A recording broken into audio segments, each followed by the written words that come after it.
All right, today on the channel, we're going to take a look at Bazooka. David L.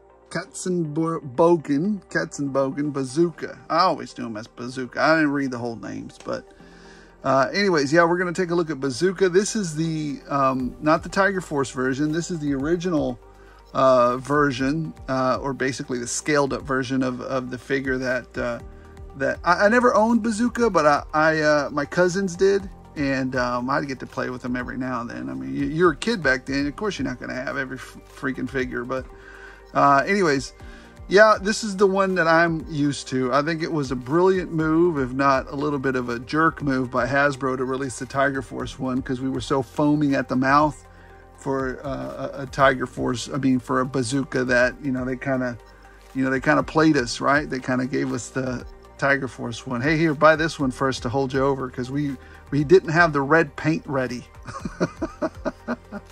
Anyways, whatever. Ultimately, this is the one that I'm used to. We're going to take a look at them. Yeah, this is what I wanted all along. This is the one I want. Now, I don't mind the Tiger Force one. I think it's just as ridiculous with the white shirt as with the red shirt. You would, it's G.I. Joe, but you would never go into war looking like this. You stick out like a sore thumb. But again, we buy these figures to kind of live out a little bit of fantasy or whatever. Cool outfit, bro. So anyways, here we go. Bazooka, great artwork there on the box. Fantastic. Just looks great. I love the way they did the box on here. And look at this action shot.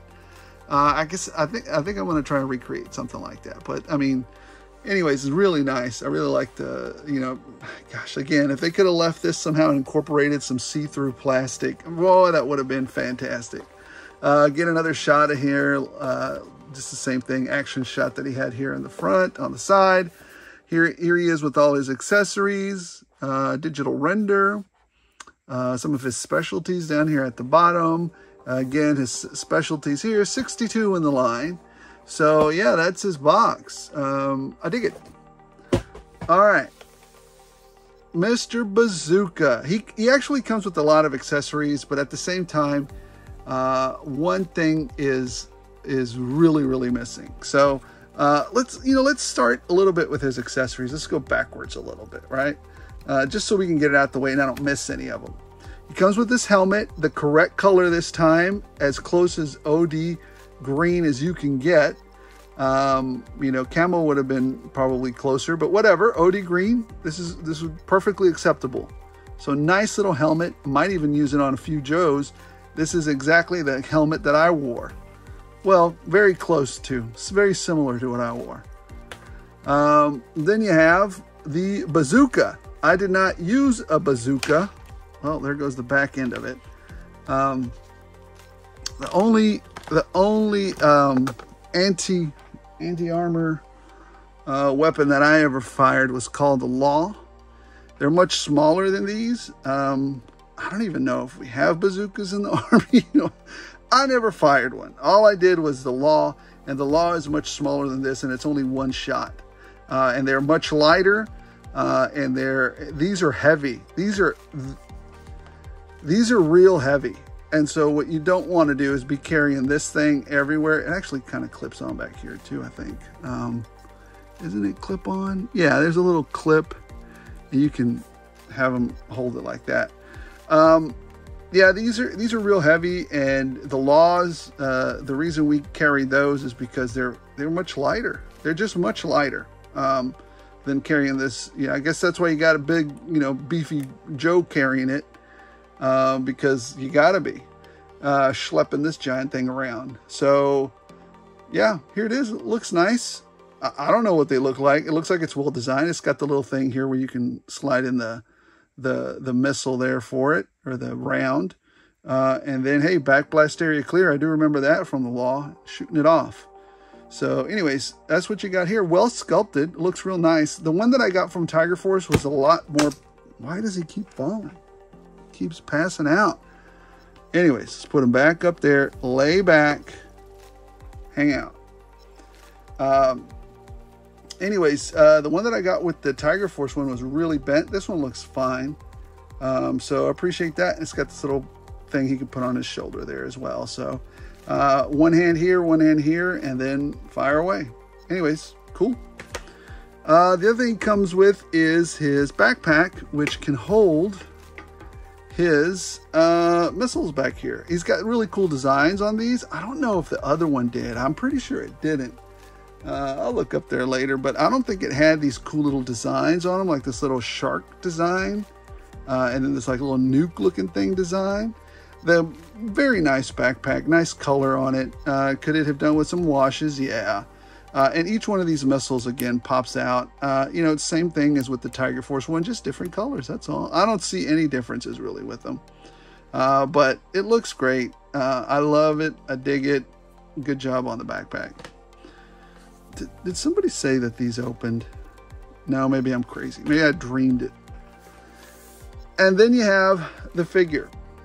Basically the same as the Tiger Force version, except the pants aren't bananas or crazy, and his shirt is a different color. It's red, of course. So he looks good. Doesn't have any QC issues that I'm aware of. Really well done. Nicely done there. You know, it feels good. His joints at the hip were a little loose. I mean, not loose, really tight. And I had to add some of my trusty oil, which I'll put a picture of right there, to allow him to move without breaking. So yeah, we had to do that because yeah, they were real tight. And also he has this really nice little belt here, which is pretty neat. I dig it. I like this little bottom portion of a load-bearing equipment belt, which is kind of neat. I dig it. So yeah, the figure looks good, well sculpted. You know, basically just a different little paint job of the other one, but he feels good. Yeah. Right, let's go through his articulation, which is kind of like, you know, I guess, you know, the prerequisite of what we do. He can look up that far, and it's two pieces. The neck is one piece, the head is another. And then he can look down that far. So he can look quite a ways down and quite a ways up. I wish he could look up further, but I guess that's it, right? Can't really look up much further than that. And then down that way. Anyways, he's still got a pretty decent, you know, ability to look up. So I'll accept that. That's fine. Look to the right, look to the left, just fine. Can he do a little bit of side head? Yeah, he can move his head a little bit to the side each direction. So yeah, got good articulation at the head. Anyways, he can do the T-pose very easily. I don't know what it is about this figure, but he doesn't get caught up at all on his shoulders. Like I said, it must be this particular sculpt. This one is really nice. It comes out to the T-pose, and then it actually goes a little further than that, which is fantastic. So that's great. He's got a bicep cut, very nice. Double jointed pinless elbows, fantastic. And of course, he's got some articulation at the wrist. Oh, and he's got the up and down motion on this hand, and the up and down motion on this hand as well. So that's pretty neat. What else does he? Okay, well, just the Joe articulation, standard Joe articulation. Let's keep going here, just so we can make sure to get all of it. He can go back this far. Remove this belt out of the way. He can go back that far, which is a lot. Go up this far, which is, you know, he's doing a lot there. I dig it, but he can definitely go further back than forward. So there's that. He's got a cut at the torso there, and then he's got waist articulation there. Drop hips, which is fantastic. And he does have thigh cut, double jointed pinned knees. That's different, I think. I don't think we've seen Joes with pinned knees before, but that's fine. Cut at the boot. What am I, Canadian again? Cut at the boot. Swivel at the ankle with a pin at the bottom for a stand. And he can, because of that drop down ankle, he can kick up quite a ways. So that's fantastic. I dig it. Good job.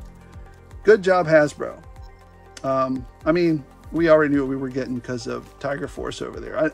Tiger Force came out before I was doing reviews and stuff, so that's why I never did a review on them. But I really liked the figure when it came out, except that it wasn't the version that I wanted. Hasbro, like I said, Hasbro did us dirty on that and said, hey, how about this one instead? So buy this one, and then we'll make that other one for you.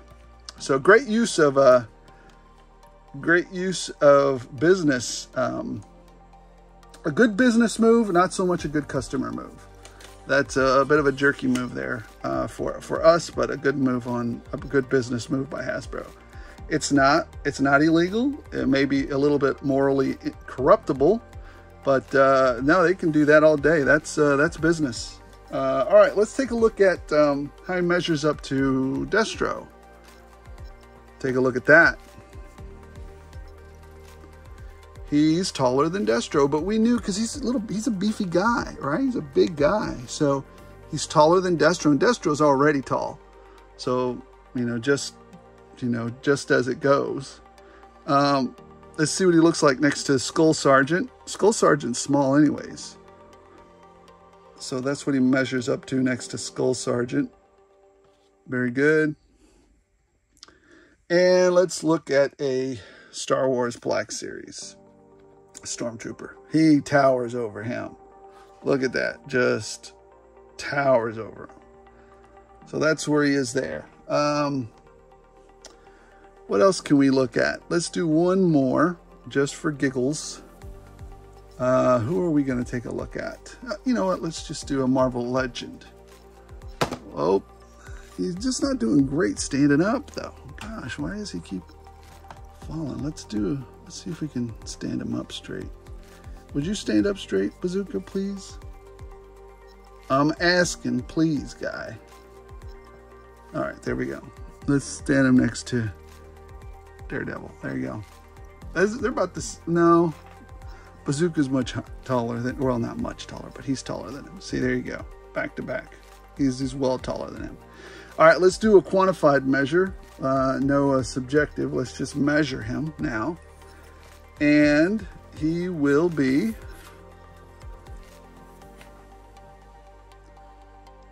a little bit more than 6.5. There he is right there. So hold on, let me push him all the way back. A little bit more than 6.5, right? So that's where he is. All right. Am I happy with this? This is the one I wanted. Of course I'm happy with this version of Bazooka. This is the Bazooka I always remember and the Bazooka I wanted. By the time they got down to Tiger Force, I was pretty much kind of done with G.I. Joes as a kid. But I still got one every now and then. But yeah, Bazooka in these colors was the one I was waiting for. Thank you, Hasbro, for making it. Appreciate it. Blank you very much for making that other one first. Anyway, I was going to buy them anyways, but I get it. Cool move. Nice business move. Not so much for a customer. Anyways, we talked about that. So, what do you guys think? Was I fair to this figure? Are you guys going to buy it? Do you think it was a little bit of a jerk move by Hasbro to give us the other one first and then give us this one? Or was it, hey, that's just business, man. Nobody held a gun to your head to go buy the other one. Let me know. I am very happy with this figure. I enjoy it. I had no QC's issues with this figure that I bought, except for it was tight here at the hips, but that's easily resolved with some of that oil. So no problems there. This figure is easily a 4.55. Great articulation, butterfly joints. Easily strikes the T-pose. A very good figure. Was I fair to the figure? Let me know in the comments below. As always, please subscribe. Please like if you're so inclined. And remember, as long as you guys keep watching, I'll keep rolling them out.